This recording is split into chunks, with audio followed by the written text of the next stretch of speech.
Buenos días o buenas tardes a esta comunidad internacional de académicos y estudiosos que anualmente presentan sus investigaciones sobre Cuba. Buenos días, profesora Par Kumaraswamy, y gracias por la invitación.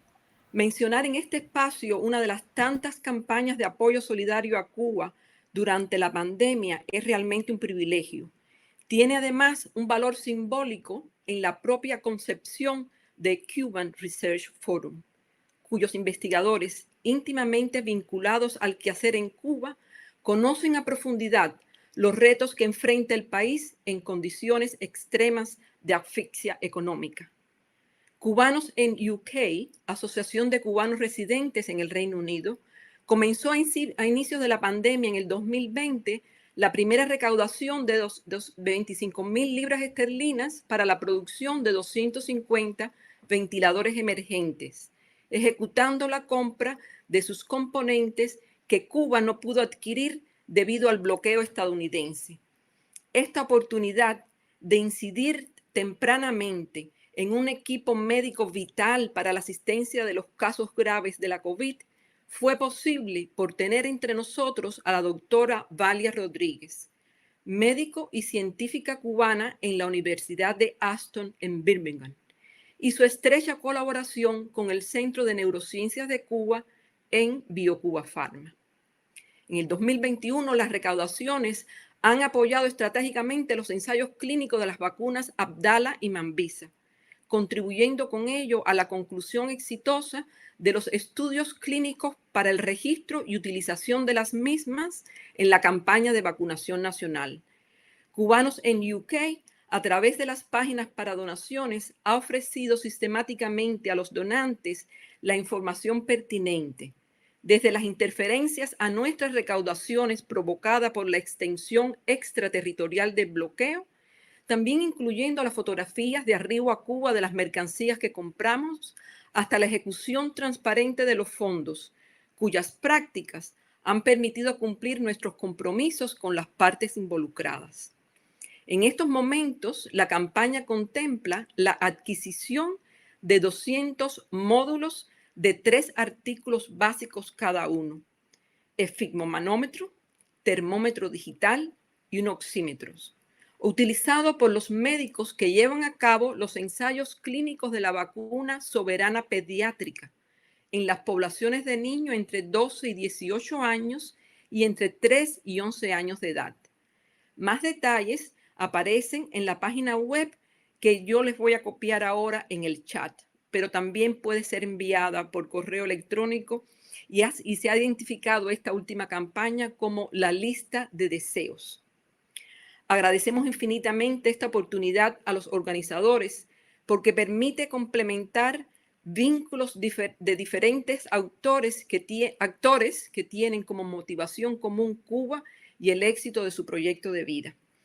He terminado aquí. Muchísimas gracias, y todas las preguntas que entiendan que yo pueda contestarles en relación a la situación de las vacunas en Cuba, cómo nos vinculamos con Cuba y qué podemos hacer en un futuro además. Muchas gracias. Muchas gracias, Miriam.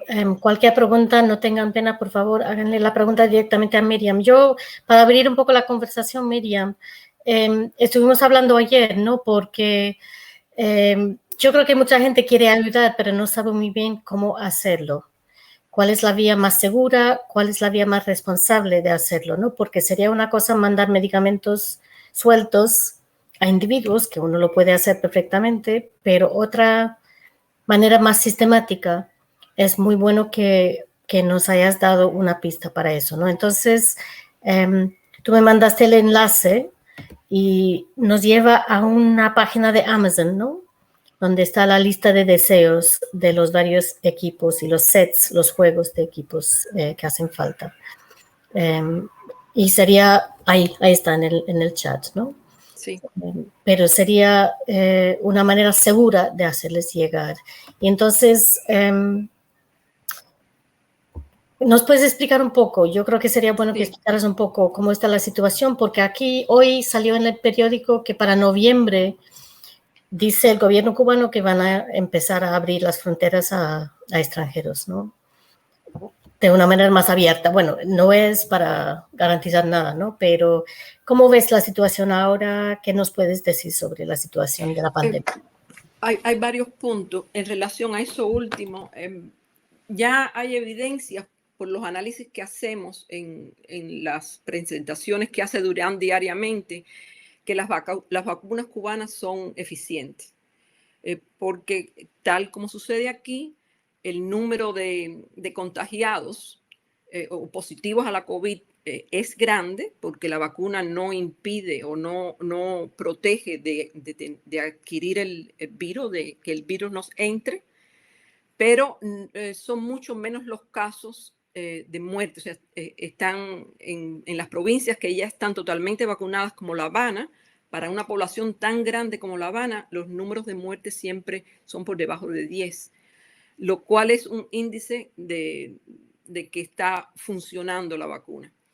El abrir la entrada a pasajeros y a extranjeros posiblemente tendrá un aumento de casos positivos, pero igualmente lo que es importante es controlar con la vacunación que no hayan exceso de casos graves que pone a tope el sistema de salud de Cuba y a la vez aumenta las posibilidades de un peor manejo y un número mucho mayor de gastos en salud pública cuando el número de hospitalizados es mayor. Pero la vacuna ya, aunque no es total, es alrededor, muy cerca ya del 40% de la población vacunada, ya muestra un control significativo de que sí hay positivos, pero el número de muertos no es correspondiente a ese número tan alto de casos positivos. Tú mencionabas, Par, cómo hacer mandar, porque todos los que estamos cercanos a Cuba sabemos que en Cuba hay escasez de todo. De lo único no hay escasez es de amor, pero hay escasez de todo, de medicamentos, de alimentos, y hay ansiedad. Y esa ansiedad, como la tuvimos nosotros aquí al principio, que se producía total desaparición de los en el establecimientos médicos. O sea, aquí desaparecieron los medicamentos de rutina a las personas que tienen prescripciones de rutina y los alimentos de las tiendas. En Cuba esa ansiedad no para porque no es suficiente el restablecer y hay a su vez un acaparamiento por parte de muchos habitantes. Algún acaparamiento a veces obsesivo por la ansiedad y otros malintencionados que en acaparar revenden. Y ahí es donde está el peligro de enviar medicamentos que no sean por prescripción facultativa. Porque entonces empieza a revenderse medicamentos, la gente obsesionada por tenerlos, pensando que con eso compran salud, y no es así, porque la COVID tiene medidas de distanciamiento que funcionan y una vacuna que protege de la muerte y casos graves. Pero hay casos en que la mala medicación total por el individuo que no tiene los conocimientos, pero está ansioso, provoca incluso la muerte. Yo conozco casos de que por medicación no prescripta han encontrado la muerte.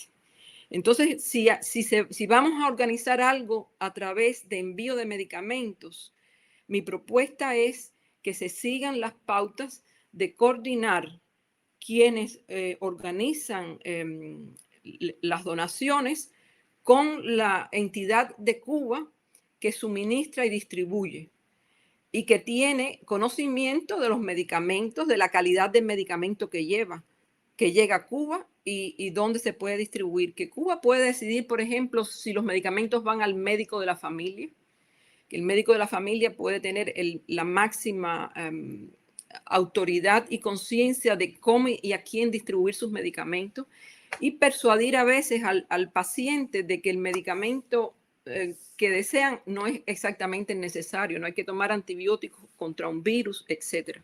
Entonces, todos esos caminos que a nosotros nos dieron muy buen resultado de la recaudación en función de un objetivo preciso que define Cuba, en el tiempo que lo define, dónde lo define y para qué lo define.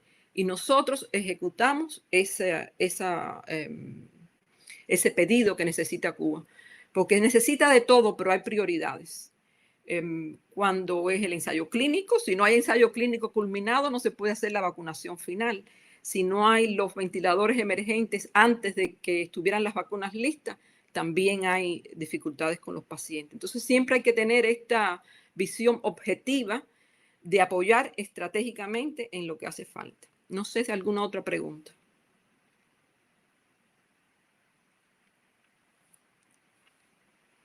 Questions in English, questions in Spanish. Anybody got any questions or any comments that you'd like to make about the situation, specifically of the pandemic under the conditions of the embargo right now in Cuba?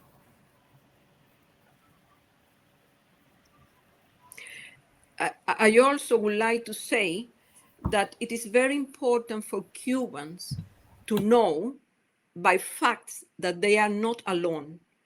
And this is boosting the feeling in the population, which is absolutely under stress, because the blockade effect is even worse when you have a disease like the COVID.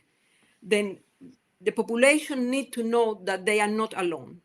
And there are a lot of people behind, people they know, people they do not know, but through our links, we are making that more efficient. And that message is important for Cubans. Thank you, Miriam. Anybody have any questions? Please don't hold back. If there's anything that you want to ask or anything that you'd like to contribute.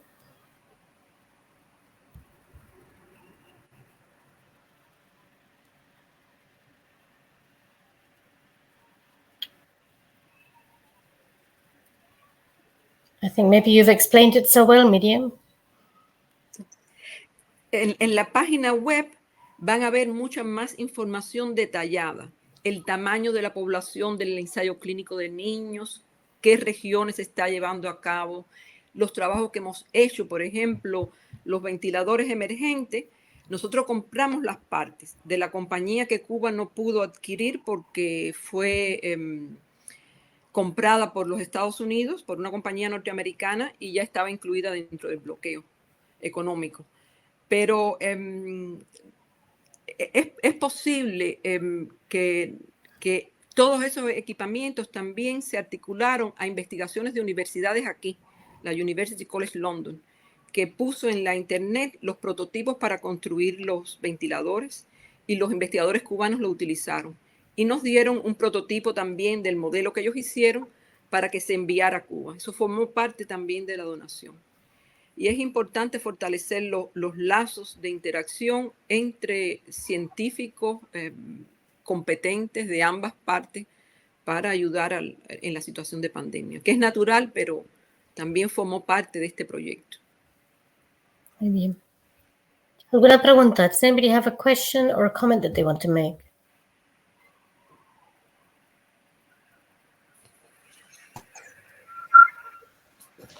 Tony. Yeah, the only comment really is to thank you, Miriam, because you explained it all so clearly, and I know, of course, so passionately, because I know what it all means to you.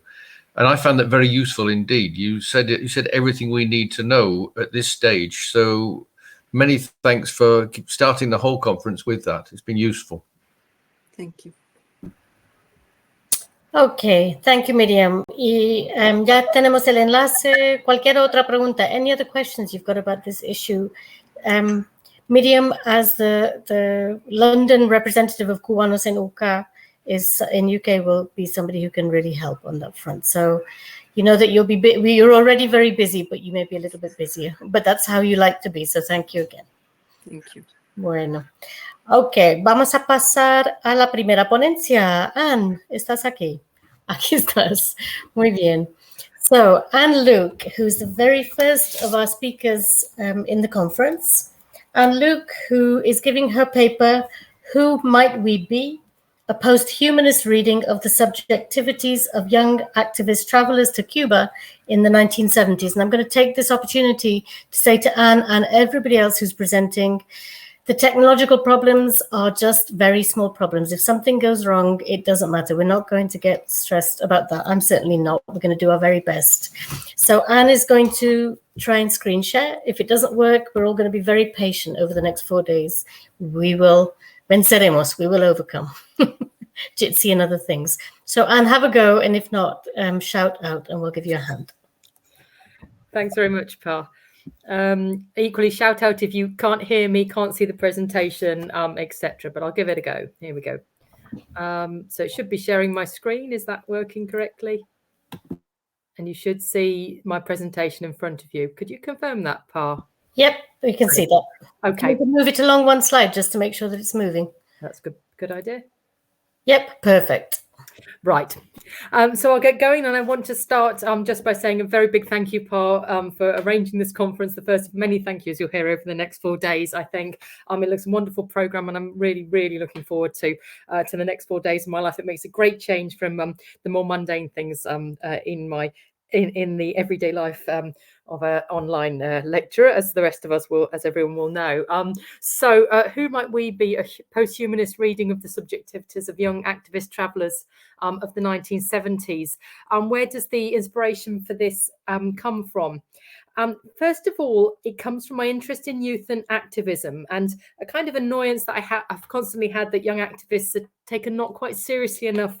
Partly theoretically, I think that young activists, perhaps the work of young activists is not taken seriously as labour, if you like, and that they're perhaps under-theorised in the academy, and their work is seen as ephemeral or transient, and also that when they are looked at or researched, they're sometimes researched only in the micro, so only only in a moment, but not in terms of looking at their contribution to the more macro debates. So that was part of my interest in looking at young activists. I'm also interested in sort of getting away perhaps from my previous work on the 1960s, and I think that in Western-centric narratives of 20th century history, the 60s has taken a dominant place. It's had its own journal since 2008, and it has dominated a publishing market of memoirs of activism of the 20th century. And also in Cuba's revolutionary history, the 1960s, right, sorry, I realised I haven't started my clock, so I'll just start that, so I don't talk for too long. The 1960s rightly has its place, but the 1970s is sometimes misunderstood, or in the words of a recent volume that was published, it is, which you may know, edited by Emily Kirk, Anna Clayfield and Isabel Story. It is Cuba's forgotten decade. The 1970s, rather, is Cuba's forgotten decade. So I won't go into depth on the traditional accounts that mean that Cuba is in the 1970s is either forgotten or misunderstood, except to say that I will use the sort of privilege of a microhistorian's microscope to uncover a very different 1970s in Cuba, as well as, I hope, a deeper understanding of leftist activism in that decade. So the methodology of this paper is using sort of what is called a microhistorical methodology, which comes from work in the 1980s, which looks at kind of intensive investigation of a relatively well-defined smaller object, most often a single event, as is this case, and sometimes microhistories are an individual or a community, but in this case I've chosen a single event. It's been a methodology which has been used in history since the 1980s, more popular in the 1990s, but it's still possible now. And the reason why I choose this microhistory in particular, rather than, for example, case study, is because it allows or demands an exploration of the global implications of the case under the historian's microscope. It's interested in everyday interactions and encounters, and it's in those interactions that I've taken an interest in for this microhistory. It allows for the agency of individuals to be seen, which can sometimes be lost within the larger structural histories. And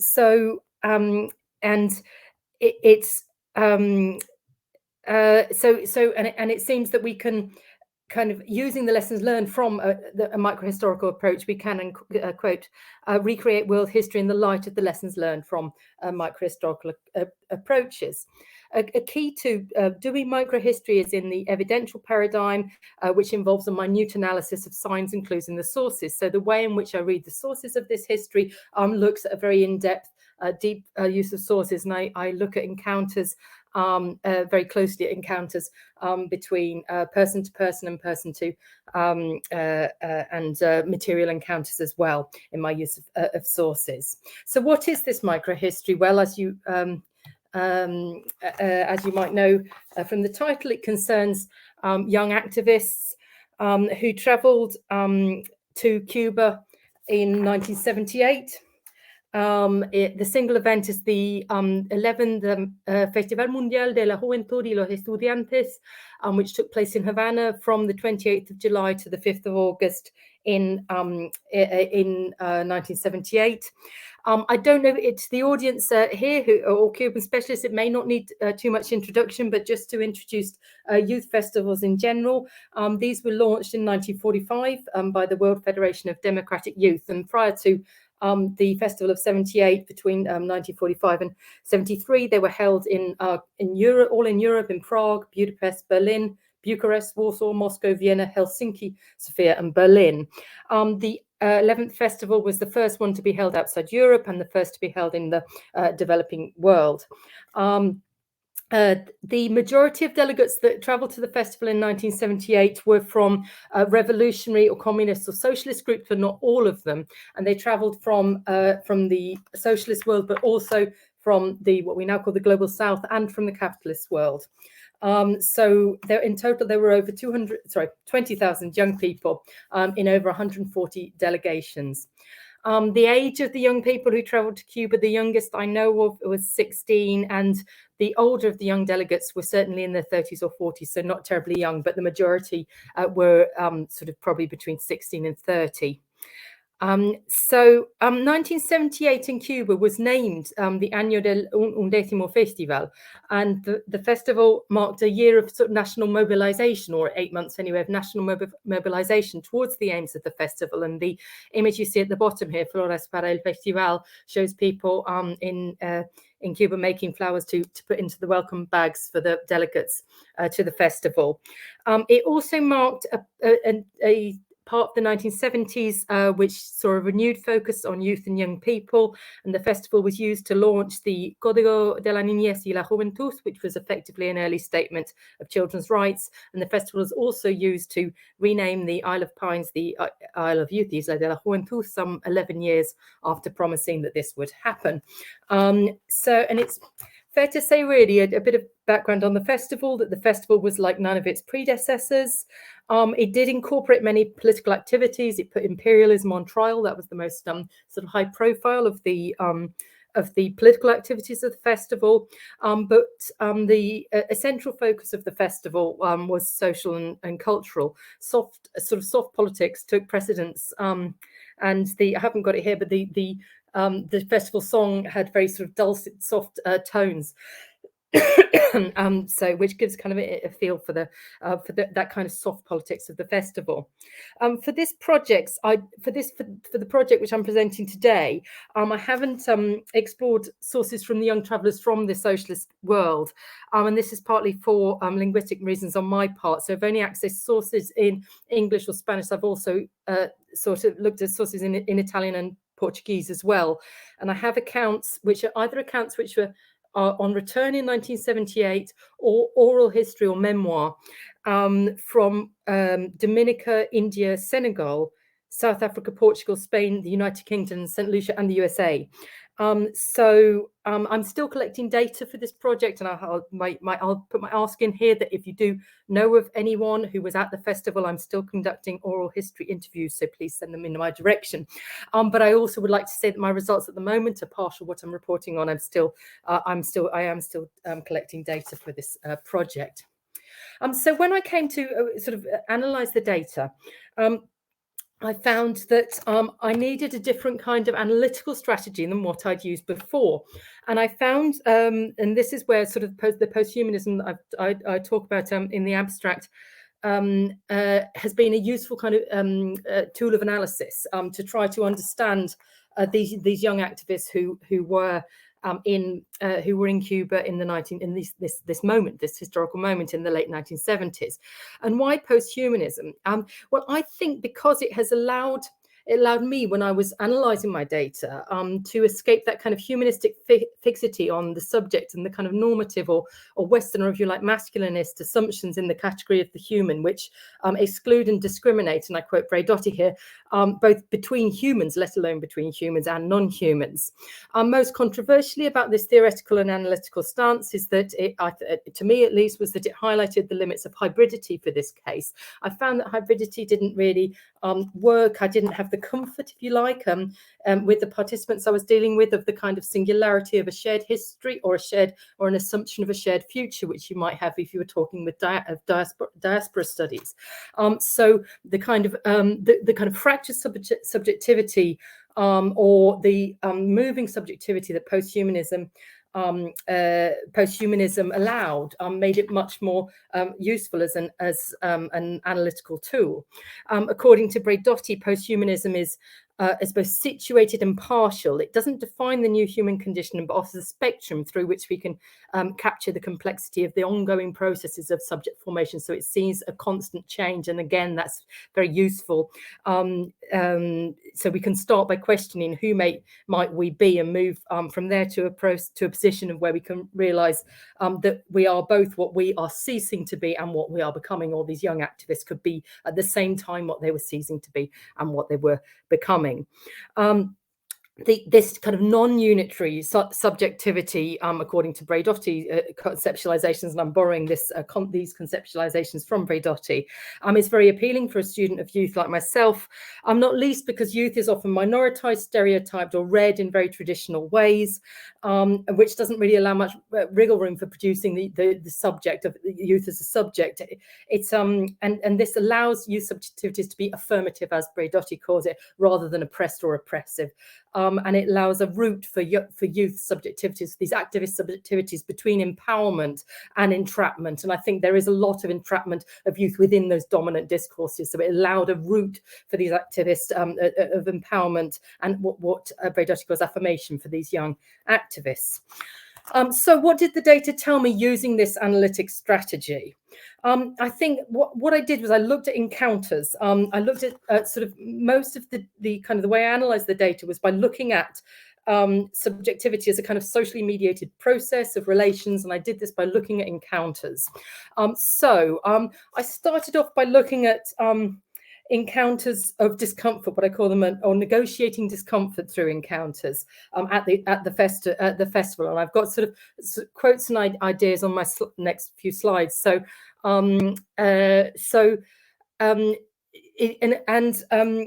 proximity was mediated at the conference by social circumstance. So the social circumstance of having the camera, you see in the quote, the camera that was stolen, possibly by the Nicaraguan roommates, maybe not. The idea, and you see in the bottom left, the idea of, it was a Spanish delegate who mentions how who couldn't get away from the idea that they were in an underdeveloped country, and this was sort of problematic. They're trying to deal with being in a revolutionary but an underdeveloped country. A delegate who spoke about other delegates being pushy when trying to shake hands with Fidel Castro, or arguments on the boat on the way to Cuba between delegates. So that kind of there was a kind of this. The negotiation of the discomfort of the conference was part of those kind of experiences, which meant that if you like, in a kind of Deleuzian way, there was a kind of deterritorializing of those subjects away from the kind of centered around the delegations, if you like, the own delegations that started out at their home countries, in the home delegations. So, but beyond that, and what's quite interesting, from that, the negotiation of discomfort is exactly the opposite. And this is what's very interesting about these fractured subjectivities, is the exact opposite, which also coexists with this. And what you see in the bottom right here multiple accounts which talk of warmth, love, generosity, loving, giving, hugging, and feeling safe in Cuba. Many encounters reveal a deep comfort, almost a sense of home in and I would argue that it was through the encounter with a Cuban social construction, and I've written here of what, ? Not exactly as socialism, but also not the planned construction of the festival, because children, when planning for the festival, were instructed to be, and I quote from Mujeres, polite, considerate, of happy disposition, but not overly effusive, or scatty, friendly, but not overly familiar. And yet the warmth, the love, the generosity that the delegates returned with was very much it felt very much like it was out of line with the kind of instructions. So this the social construction that was left with the delegates is quite an interesting one, and I suppose one of the findings of this project. I think another of the quite interesting encounters, which I found in the material encounters more, was that material encounter with a kind of social construction of youth. And you can see here, as the delegates arrived, you've got stories of 2 delegates arriving here, was that centrality of youth for the moment of the festival, but that idea that the young people in the festival were not just put at the heart, they were put at the heart of the Cuban Revolution. So just not only at the heart of society, but the heart of the Cuban Revolution. So put at the center. So the centrality of youth was the experience of the festival. So taking away that that centrality of youth as one of the experiences of that festival, and it was through those kind of encounters with the photographers, the encounters with food is a particularly important one, which comes up in several of the accounts, and the encounters with the green jeep, and the arrival of Fidel at several occasions on the festival, including at social events. So several accounts talk about the arrival of Fidel to the parties or to the various events at the festival. So being put at the centre was quite was really quite central to that to the young people's experience. And I've got 2 more. An encounter which I'm still examining and which again comes up again and again in multiple accounts, is the encounter with children. And I think what's quite interesting about this is the proximity of those encounters. So one of the accounts, the one you read at the top here, shows the encounter in the opening festival, where soldiers enter the opening festival carrying children in white on their shoulders, who then do gymnastics, but then the Portuguese delegation, one of the Portuguese delegation, talks of meeting, and this is not the only account of that, of meeting the pioneros who were tasked with getting a signature from as many countries as possible, which was part of this kind of the warmth and the fun, I think, of the festival.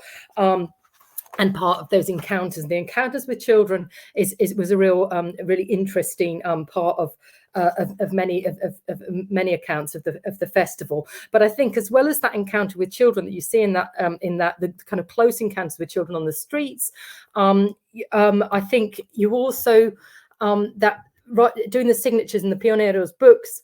There's a kind of the counterpoint to that was also the festival diary that delegates were given. I'm not sure if all delegates were given, but the festival diary that delegates were given, in which they would write the names and addresses of the delegates they met, so they could keep contact with people after they left.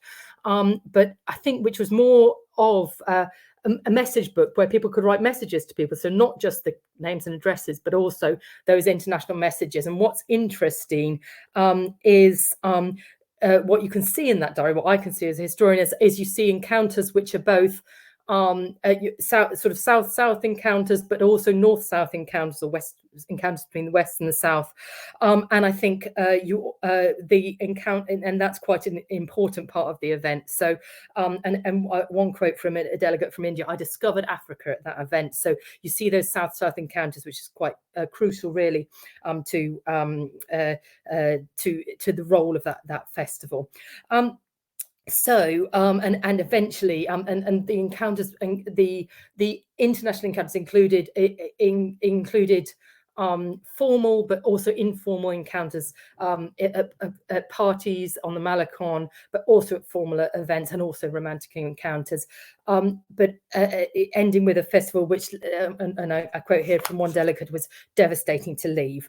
My argument here is that the encounters with the material, the social and the discursive lives of other activists and Cubans and with the Cuban Festival of 1978, we saw the creation of nomadic subjects, as I call them, or subjectivities, through both proximate and more distant social and material encounters, which, as Braidotti writes, hopefully require and produce non-unitary, multiple and complex politics. So what tentative conclusions might I now make?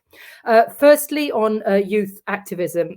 As many of us are now aware, we've entered a new era of youth activism, in particular with reference to climate. However, to understand this as global in the sense of a meta-narrative would be to undermine the agency of youth actors across the globe with their differing histories and cultures, and to impose Western views of activism. Rather, accepting the young activists of today, we need to accept that they will be thinking globally and interconnecting globally, but acting locally. And that allows us to see the affirmative effects of locally situated youth activism. The epistemology of becoming is powerful when considering social material and even virtual encounters and how they forge activist subjectivities. Secondly, on the activists of the 70s, I'd argue that this microhistory shows how we can witness already affirmative nomadic subjectivities at odds with the malign forces of structural decline, which is sometimes our writing of the history of the 1970s. And finally, on the role of Cuba in the development of Latin American non-aligned or global South identity, this microhistory reaffirms the narrative of Cuban exceptionalism since 1959 and situates the late 1970s as an important moment in that international position. Cuba took that role as facilitator to young people in taking that route between empowerment and entrapment. Empowerment in terms of the politics and discourse of childhood and youth, pulling young people away from the entrapment of lack of agency, both historically, which this paper seeks to remove, the shadow of the 60s, and at the time, dominant structures of local dominant politics, and allowing more inflected subject positions, and allowing the spaces for the stories of the missing activists of the 20th century to be told and understood. And that, I think, is me. Thank you very much. There's some references. Thank you, Anne. Thank you very much. I think we can give you a round of applause virtually. That's fantastic. Do you want to make yourself visible? Brilliant. There you are. So over to people for questions and comments. We have probably about 15 minutes. Thank you. About 15 minutes because our second paper in this panel is a recorded one. There won't be any questions for the ponentes. So questions and comments to Anne. There was a lot that was there, Anne. It was very, very rich and very interesting. So thank you. And I think we do have somebody who attended the festival, who you may already have interviewed here, if Alpha is still here.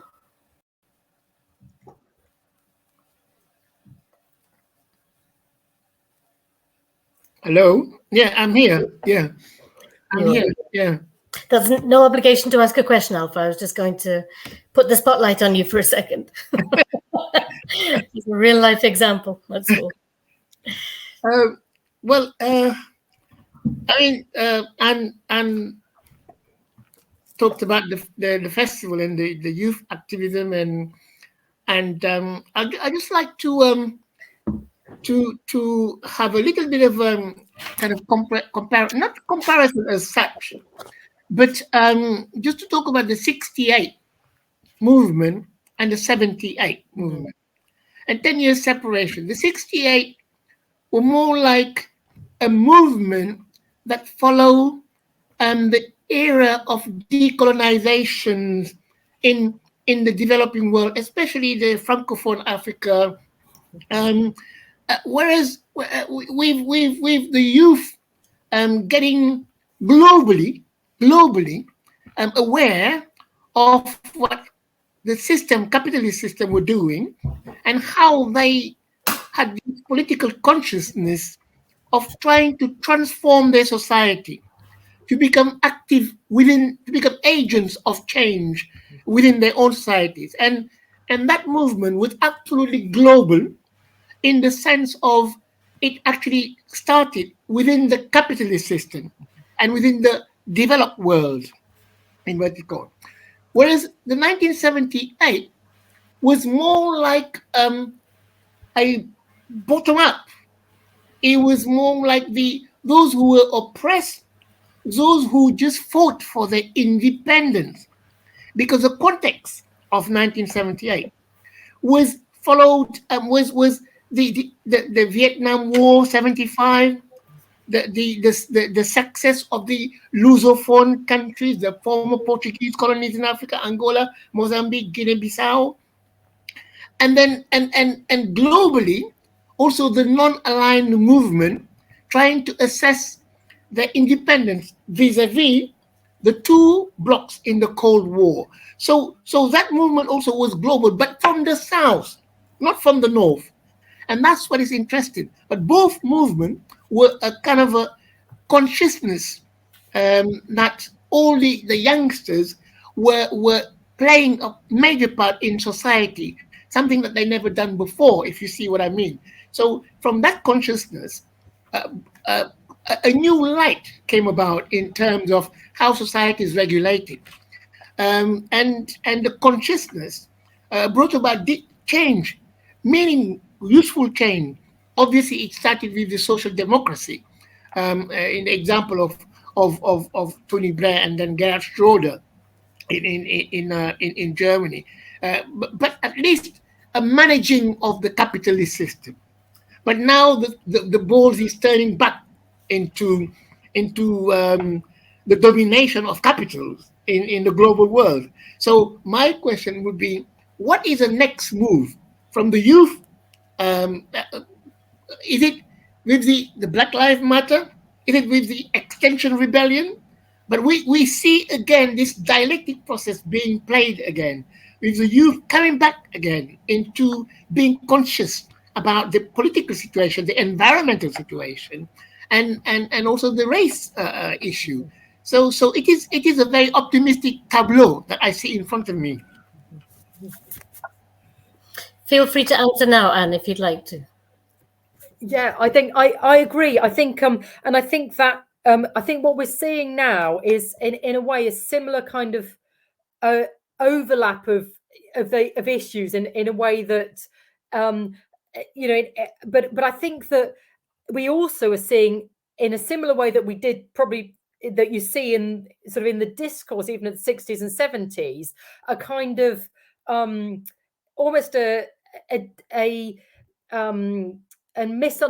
sense of misunderstanding of what youth movements are doing or are about. Not from within them. I don't think that young people have any doubt about what their movements are about, but I think that there's a misunderstanding of them structurally, perhaps, and a misunderstanding of like what their role is structurally and what their importance is structurally, and how important they are structurally as well.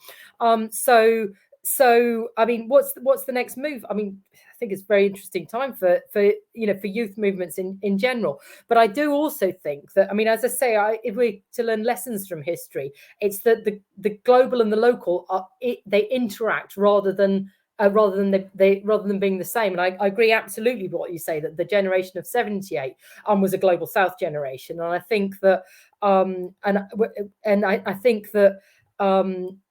I think that looking at the youth movements of today, we have to look at our lines of analysis, sort of thinking about how the interactions, but the interactions matter, and they do affect the kind of identities and subjectivities of youth activists.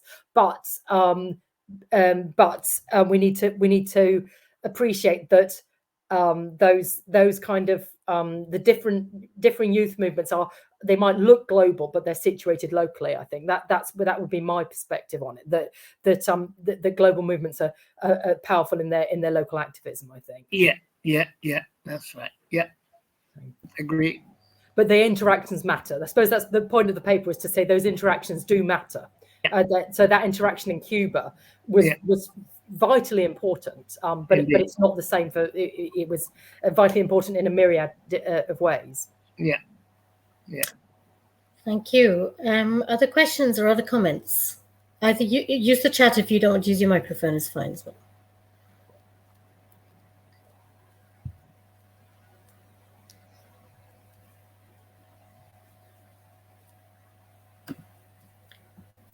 Tony.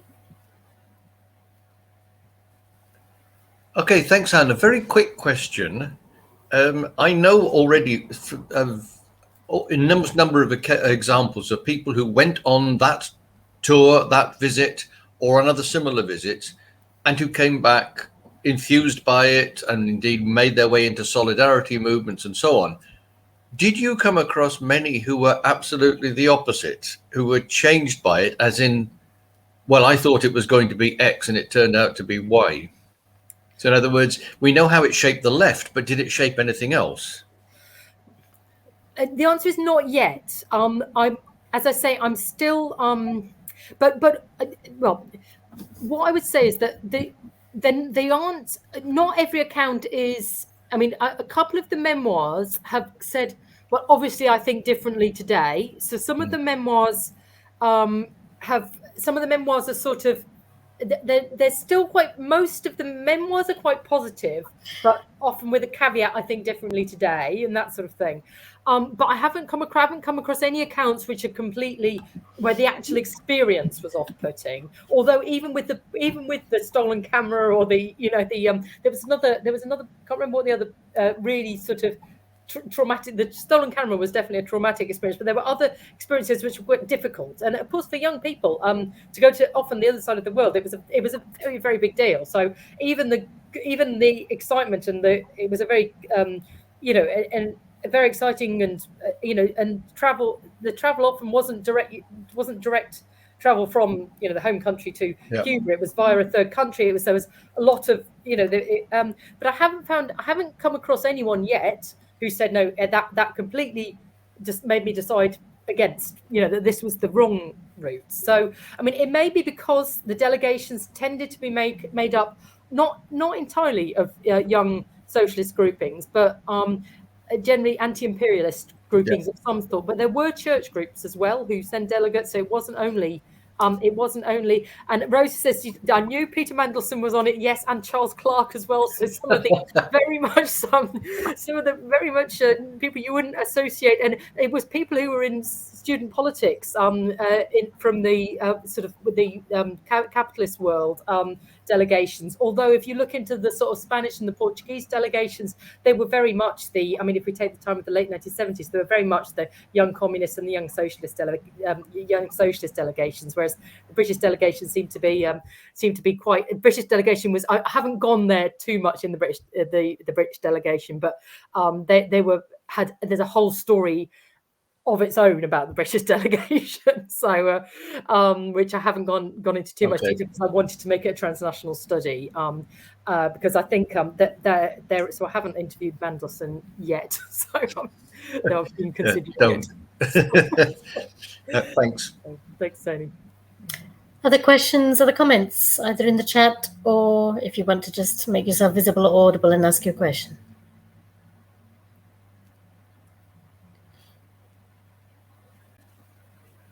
Can I jump in and start abusing my privilege already? Al's waving. Oh, Al, sorry. I can't see waving.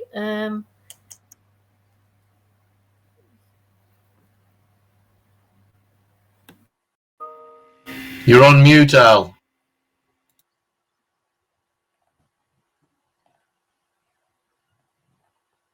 Hi, Al. Go ahead. Sorry, I didn't see you. Still can't hear you. You can maybe ask your question in the chat. That would be fine. Yeah, his microphone doesn't seem to be working. I'm not sure what it could be. Don't worry about it. Ask your question in the chat. It will be fine. While you're doing that, or if you want to do that, can I ask you a quick question then, Anne? It's more on the theoretical side, I think. So I'm not familiar with posthumanism at all. It sounds very interesting, but I am familiar with other kinds of theories of subjectivity that give you that flexibility, that give you the chance for empowerment and entrapment. And entrapment not always is a bad thing. And the one that I'm thinking of most, I mean, I know that the idea of intersubjectivity, which is a kind of a feminist conception of subjectivity, that we're all positioned at the time that we are subjects and historicized and all of those things, and we're mediating all of those things. But the one that's coming to mind most strongly is Stuart Hall on identity, and identity as being and becoming.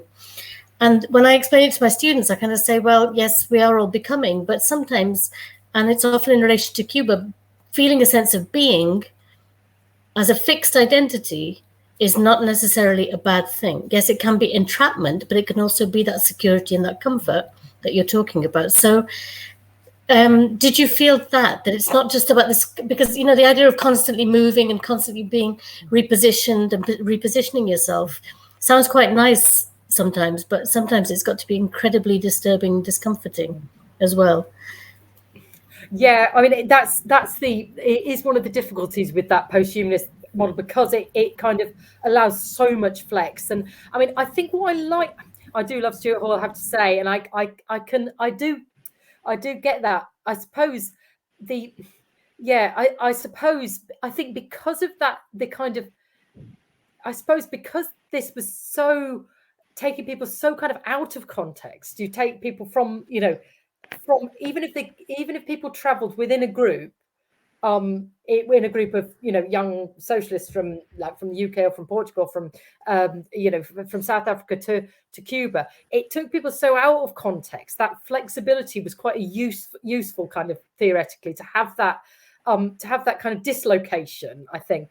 But I suppose and to allow there to be that kind of I suppose it is a sort of between, to allow that kind of and I think also because of youth as well, to allow that kind of that being, I suppose, the being and becoming, I think it appealed to me, I suppose, as a student of youth, where so much is imposed upon, so much of the kind of discourses are imposed upon young people. It appealed to me to allow that kind of flexibility, but I could see that could be, and that's why I think there was quite a bit of discomfort in this as well. I didn't like that, you know. So, but yeah, I completely get that. I probably need to think more about, you know, is that me imposing then my wish to allow too much flexibility within the theory, kind of to young people's subjectivity. So yeah, you're right. I don't know whether that's my instincts to say that we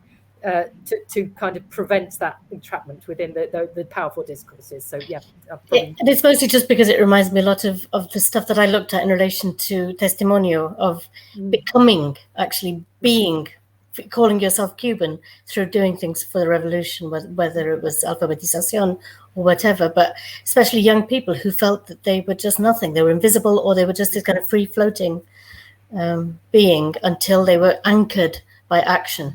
Anchored by contribution, by, you know, whatever kind of contribution they made. So just another angle. It's not that you're right or wrong. It's just thank you very much. That's one to. I'll get that. Get my brain thinking about that one. Thank you. Liam has just put, thank you, Liam, in the chat, that if you're having problems with your microphone or with sound, you may just try leaving and re-entering the session, rejoining the session. Hopefully that'll be resolved. I feel kind of bad that Al has not been able to ask his question, but Al, you can put it in the chat if you want. In the meantime, any other questions? We've probably got time for a couple more questions. So we don't want to make Anne suffer too much either, but we do have time for a couple more questions. Liam. Yeah, thanks, Anne. That was really fascinating. Yeah, I'm just interested if there's sort of a practical question, if there's any sort of resource or list of all the participating countries involved in the youth festival. No, only on my computer so far, I think. So I'm sort of gradually building it up. And every time I go somewhere, I find out another one. I think it's almost a list of who. It would almost be better to do a list of who wasn't there, because it was such a it was such a large participation that almost. I met at another conference a researcher from Turkey, and she said, well, Turkey weren't there, were they? I said, I bet they were. And within about half an hour, she'd managed to find some resources from a Turkish socialist group who were there. So it was, I mean, it really was, you know, it was, but I'm just trying to think who wasn't there now. So it's probably quicker to find out who wasn't there. But no, the answer is I don't have a list of either delegates or all the countries. Except the one I'm making myself. So I don't know if there's an archive of the Federation Mundial de Juventud Democráticos. So But that's probably the next step I need to do. I don't know if anyone would know. I look into Burkina Faso, so I was just wondering if you'd maybe ever come across anything to do with Upper Volta, as it would have then been known. With Upper Volta or Volta, Alto Volta. I'll look back into the documents. No, it's just really fascinating because, I look at Burkina Faso, and obviously a lot of the revolutionaries in the 80s were, they were very much inspired by the Cuban Revolution. It's just interesting to find out if they had much direct contact with Cuba beforehand. I mean, I know quite a lot of the intellectuals around the revolution had been in the student movement in Senegal and places like that. So perhaps through Senegal or something, there's a connection. But yeah, it would just be interesting to know. Thanks very much. Yeah. I'll have a look though. I'll have a look. Alpha, I think, he might have more information for you. No, actually, I think that the student of Upper Volta then, as Liam said, were there present, because there was we were accommodated in Santiago de Salvador Allende, Escuela Salvador Allende, which is in Boyeros, near the airport.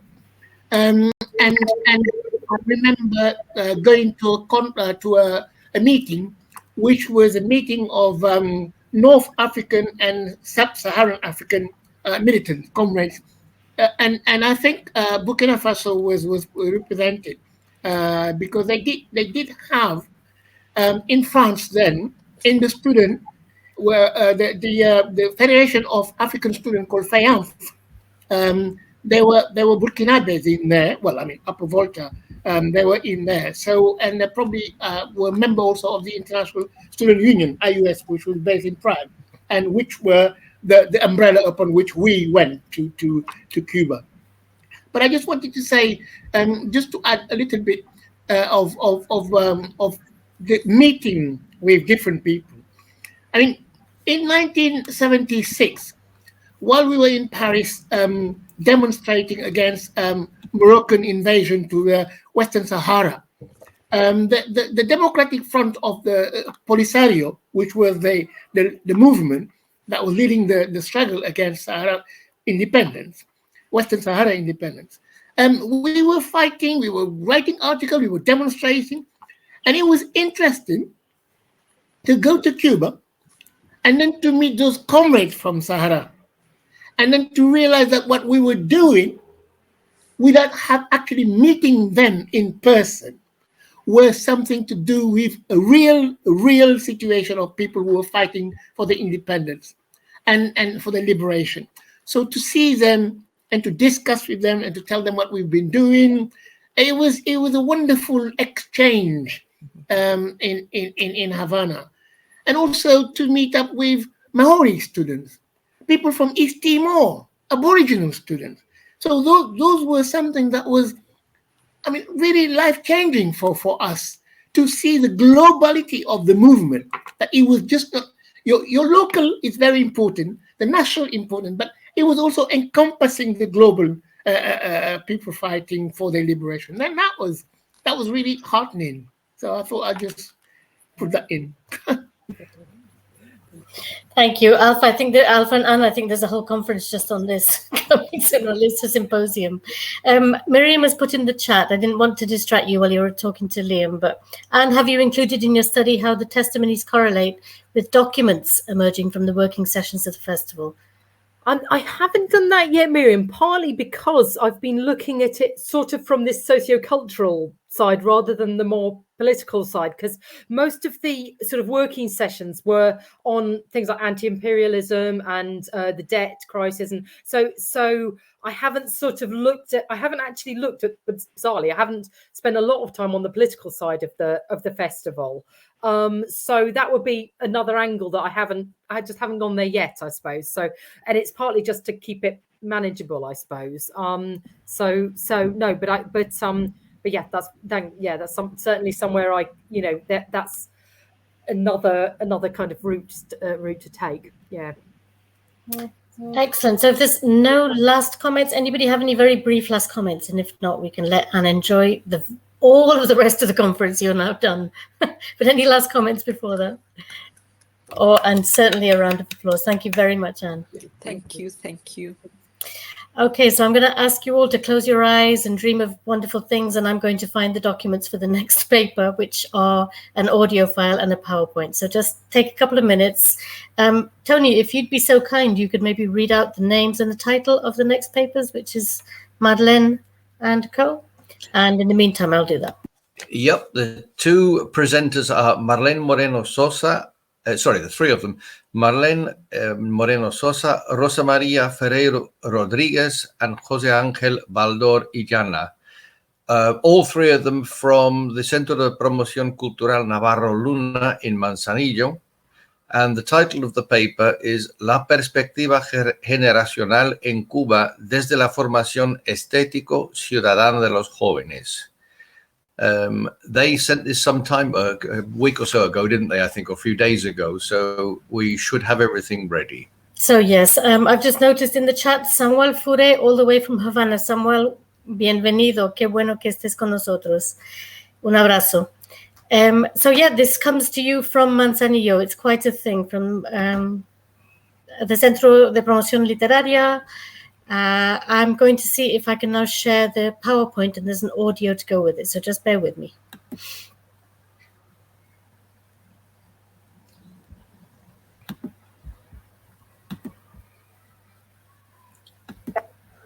Saludos y muy buenas tardes. Soy Marlene Moreno Sosa, licenciada en Español Literatura de la Universidad de Granma, Cuba, y quiero agradecer al comité organizador de esta 44 conferencia anual Cuba Research. Can I just make sure that you can hear that? Yep.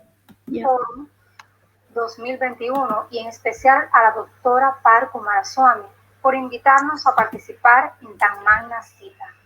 Mi investigación tiene como título La perspectiva generacional en Cuba desde la formación estético-ciudadana de los jóvenes. Los autores somos la profesora asistente Marlene Moreno Sosa, quien les habla, el licenciado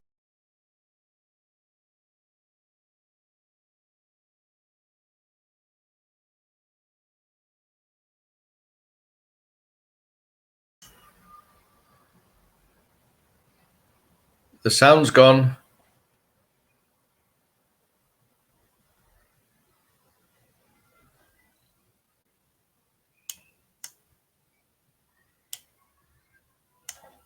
Sound's gone. Okay. The sound's gone. Okay, so I think we're just going to go. I don't know how we do this without the sound. We're going to do without the PowerPoint. You can just listen to a Manzanillero talking very slowly through their PowerPoint. Okay, it seems to be impossible to do both, unfortunately. So I'll replay the audio.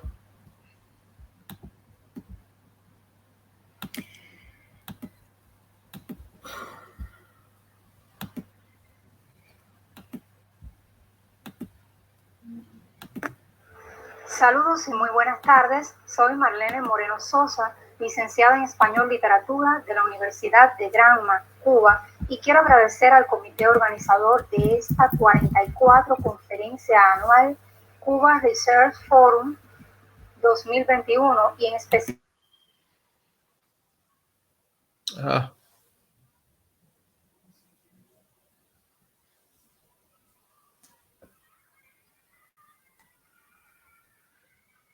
No, that's gone again.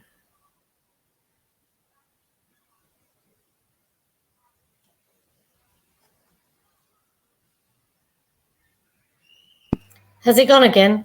Yep. So can I suggest that you just go through the PowerPoint slides so that we can at least work out what they're saying? Does that work? Yep, we could try that.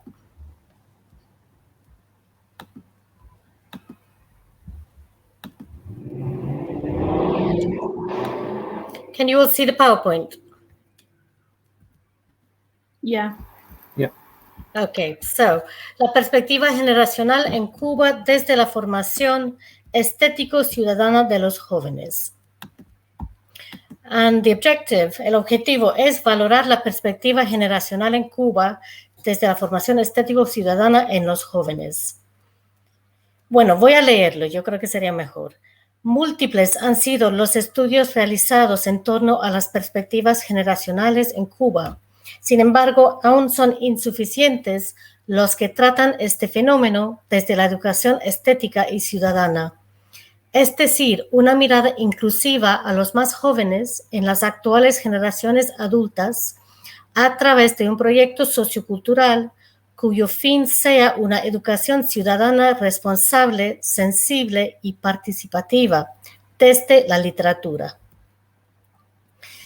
Tratar la perspectiva generacional en Cuba desde la educación ciudadana y estética presupone una mirada desde la propia inclusión de los jóvenes en los procesos culturales. Concientizarlos de la necesidad de participar responsablemente en la transformación del mundo, mejor aún si se hace apelando al uso de la literatura, considerando que no solo es una enseñanza, sino también una disciplina formativa. Bueno, aquí hay una cita de Ortega y Gasset. Para cada generación, vivir es, pues, una faena de dos dimensiones, una de las cuales consiste en recibir lo vivido, ideas, valoraciones, instituciones, etc., por la antecedente. La otra, dejar fluir su propia espontaneidad. Su actitud no puede ser la misma ante lo propio que ante lo recibido. Lo hecho por otros, ejecutado, perfecto, en el sentido de concluso, se adelanta hacia nosotros con una unción particular. Aparece como consagrado. Y puesto que no lo hemos labrado nosotros, tendemos a creer que no ha sido obra de nadie, sino que es la realidad misma.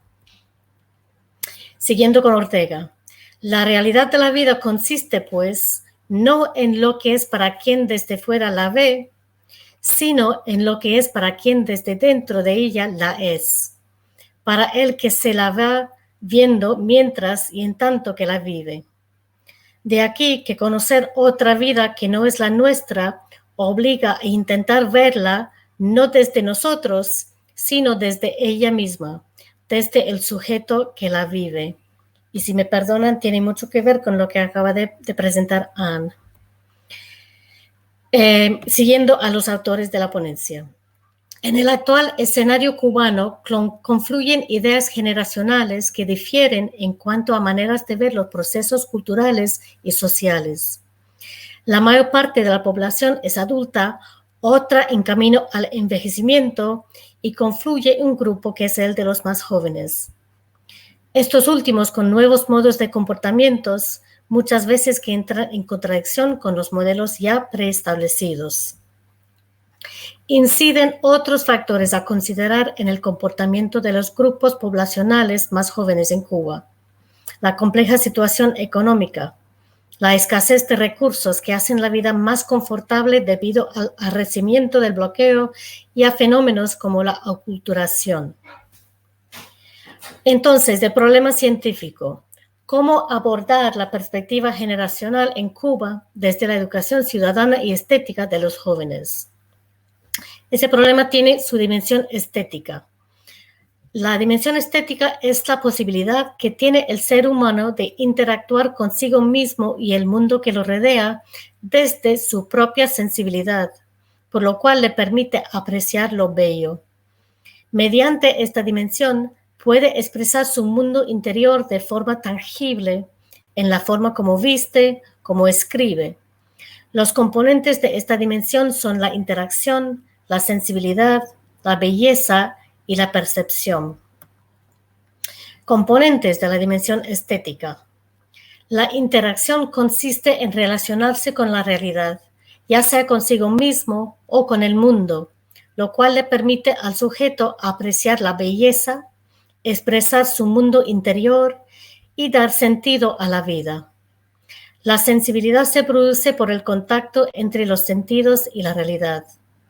La sensibilidad estética permite el desarrollo de los sentidos en los niños y los jóvenes, permitiéndoles hacer juicios entre la belleza, la naturaleza, la cultura y las artes. valoran la diferencia, elaboran mejor sus propias emociones y sentimientos. Bueno, criterios asumidos. El desarrollo de esta dimensión, es decir, la dimensión estética, promueve la capacidad de expresar sentido de vida, de significar el mundo generando matices de valor a las experiencias cotidianas y de pensar las formas de relación con el mundo y las relaciones de los objetos en el mundo. Siguiendo el criterio de autores como los que acaban de citar, los investigadores en esta ponencia consideran oportuno desarrollar un proyecto para el tratamiento a la perspectiva generacional con énfasis en los jóvenes, desde la educación estética y ciudadana. El universo estará constituido por los estudiantes de la carrera Español Literatura de la Universidad de Granma en Cuba, como población el 4º año de la carrera. Mientras que la muestra a investigar estuvo conformada por 3 grupos de esta especialidad. Se asumió como método general de la investigación el dialéctico materialista, así como el enfoque sociocultural de Vygotsky. Bueno, aquí hay un diagrama, un organigrama de la propuesta de proyecto de interacción sociocultural. Ustedes lo pueden ver.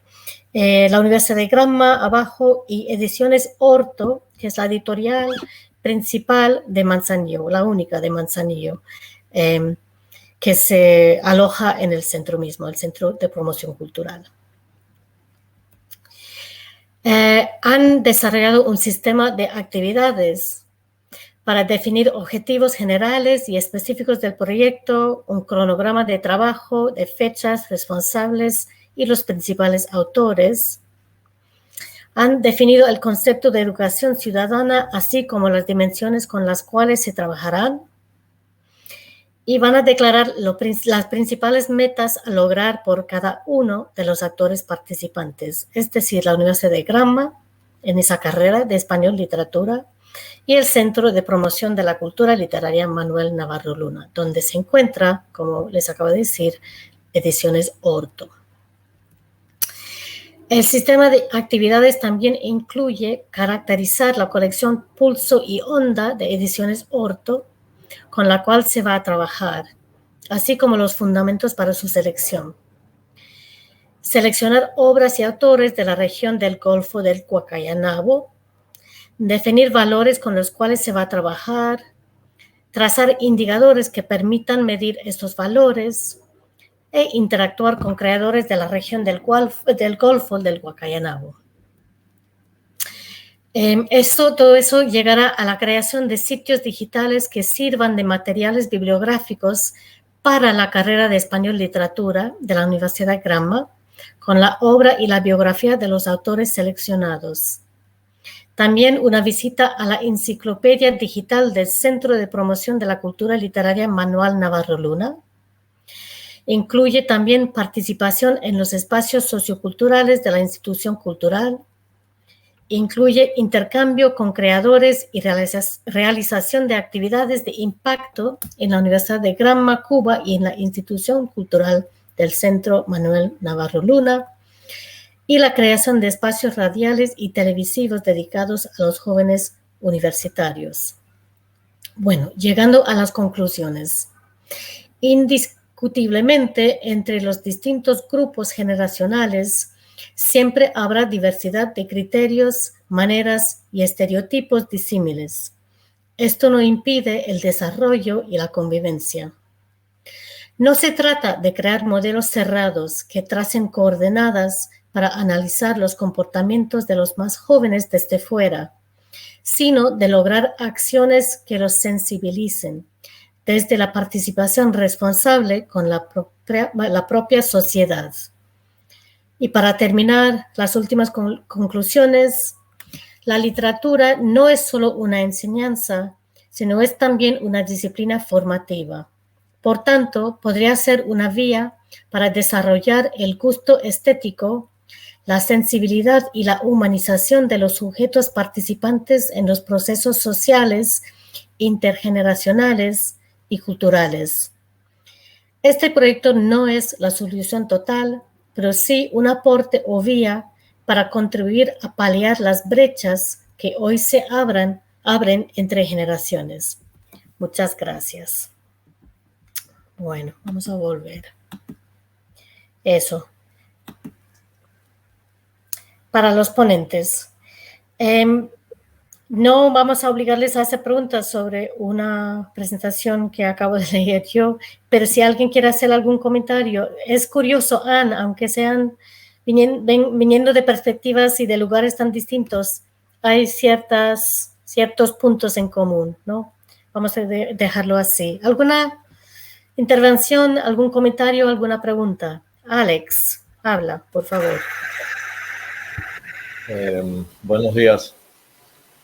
Me resulta muy interesante la perspectiva en que han abordado este trabajo, hablando de una educación estética y ciudadana, pero sobre todo me ha gustado mucho una visión de la estética más allá de la apreciación, digamos, de lo que puede ser considerado como bello, lo que puede ser considerado como en esta dimensión de la estética en su relación con lo bello, sino en una estética entendida y orientada a una participación comprometida y a una participación comprometida en la formación de un gusto estético, en la formación de un gusto por lo bello, de una sensibilidad por lo bello, pero muy interesante a partir de la utilización de autores locales, de autores que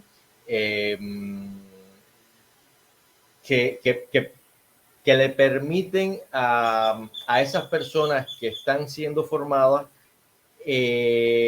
tener una formación estética desde sus propias perspectivas, porque esos autores van a estar describiendo su realidad, abordando su realidad, y es una realidad que les resulta muy familiar a estas personas que están estudiando español literatura, y eso es fundamental para enfrentar una relación con el mundo, con cualquier mundo, desde una formación con lo que nos rodea, ayudando a valorar, yo creo que de una forma contundente lo que nos rodea, como que es posible valorarlo como algo bello, sensibilizarnos con lo que nos rodea como una... o sea, esa formación estética con nuestra propia realidad, y que podamos participar de esa realidad y comprenderla a partir de los otros que hablan como nosotros mismos, de los otros que ven la realidad desde perspectivas similares a nosotros, pues yo creo que es una forma muy importante de esa formación de estética, de esa formación o de esa intencionalidad de participar en esa formación del gusto y de la sensibilidad, porque eso no quedaría únicamente, desde mi perspectiva, en la sensibilidad por lo literario, sino en la sensibilidad por una realidad que me rodea, en la sensibilidad por el otro, por lo otro, que me es próximo, y yo creo que eso me pone en unas condiciones diferentes de valorar y de sensibilizarme por otras realidades que no son tan cercanas. Entonces, me parece importante, y yo creo que estas perspectivas de formación desde desde ver nuestras propias realidades, nuestros propios autores, pues resultan importantes para formar ciudadanos digamos, con una formación estética, pero también con una posibilidad de formarse desde la participación desde la creación también a partir de esta realidad contextualizada. Gracias. Gracias, Alex. Sí, has tocado muchos puntos porque es un tema muy interesante. Anya, usted quiere decir algo. Buenos días. Buenos días. Muy brevemente, solo resaltar por los vínculos que establece esta ponencia con el trabajo también que yo quiero presentar aquí, y la colocación de la juventud como una preocupación, ¿no? Y sobre todo con esta dimensión participativa y ciudadana, ¿no? O sea, ese aprender una manera de participar y de ser incluido también dentro de las dinámicas de desarrollo, ¿no? En las localidades. O sea, me gustó mucho esta presentación de la Universidad de Granma, y además también porque compartimos esta preocupación con las juventudes, ¿no? Y las juventudes de esta zona y de esta región oriental del país, que tiene singularidades bien interesantes. Gracias. Muchas gracias, Anya. Ha sido una pena que no hayamos podido escuchar la ponencia en su propia voz, pero entre Isabel, entre Izzy y yo vamos a intentar iron out, solucionar los pocos problemas que nos quedan de ese tipo. Gracias a los que han hablado. Alex, ¿quieres decir algo más? Tenemos un poquito de tiempo. Sí, cómo no.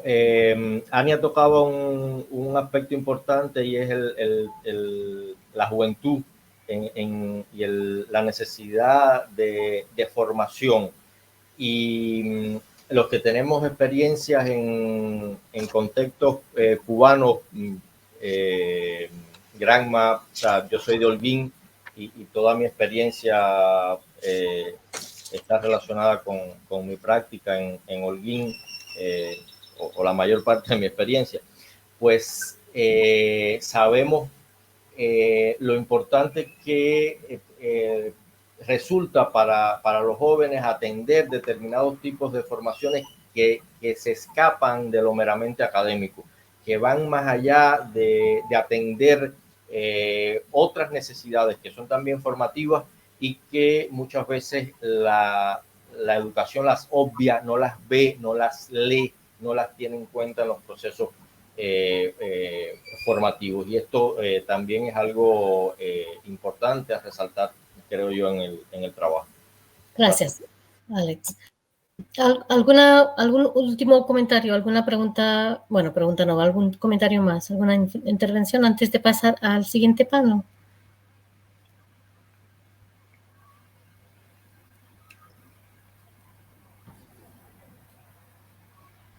Yo creo que no. Ya estoy mirando también el chat. No. Bueno, entonces vamos a pasar al siguiente panel. Tony Capse va a ser el chair, el moderador de este panel. Gracias, Tony. La suerte que tienes es que van a hacerlo en vivo, no tienes que manejar la tecnología para nada. Entonces, vamos a pasar a la segunda sesión, que va a ser medio en español, la mitad en español, la otra mitad en inglés. Te paso la palabra, Tony. Gracias. Bueno, muchas gracias. Y bienvenidas todas aquí para presentar.